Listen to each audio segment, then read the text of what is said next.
There are a lot of similarities between us and a lot of differences. You and I? Yeah. I think we're both very strong women, and we have very strong personalities. And how do I say this without making myself seem like a terrible person, but very good at keeping our partners in line. Yeah. I can say that for myself. I think I can say that for you too. I try. But Blake is a different breed. How so? I just really don't know what goes on in his head sometimes. Yeah. Can you give me an example? Can I give you an example? Yes, Josh, please give an example. So yesterday, when we were going to make the shirts, he was like, yeah, we're going to go to Jenna's mom's house and we're going to make the shirts. And I said to him, I said, Blake, do you have any of the materials to make the shirts? Yeah. Granted, he was off at 5, too, from working. So that he was like, no. So I was like, okay, so let me go get the materials to make the shirts. Yeah. He's all gas, no brakes. Yeah. You gotta love that about him a little bit. Yeah. No, I do. Logan is his own way of ADD, right? He was diagnosed with ADD as a child. Okay.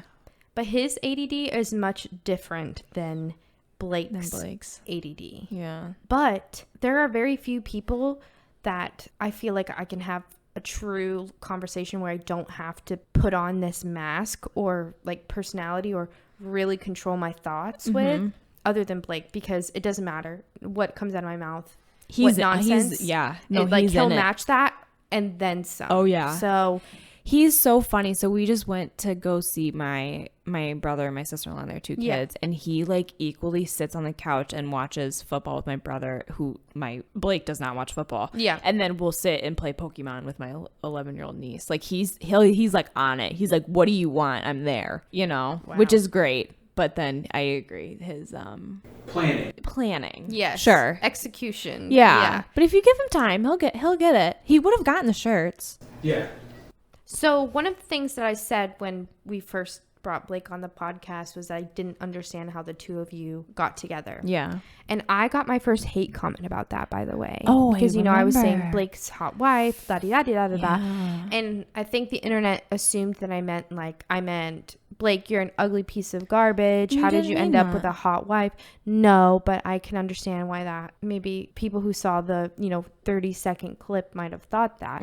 But it's interesting to me. I didn't get it before I met you. I was like, how? This woman's a doctor. She's athletic. I've never even met her because she's always doing some sort of physical activity. She's got her life together. How did you two end up together? And then I met you, and that was one of the things I said in the, Blake's episode was that you're funny. You have a vibrant personality, and people like being around you. So it just made sense to me how the two of you. Thank you. I think it's still like a good mix. Yeah. Right? Someone's got to rein it in.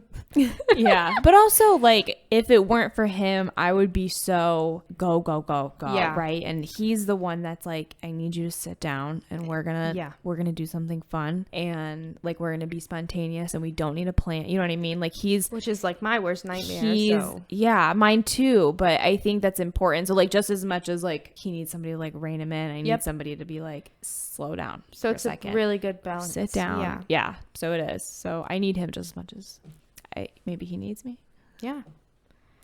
But I have a hard time saying that because, I think you would excel no matter what. But as I said earlier, I support women's rights, but I also support women's wrongs. So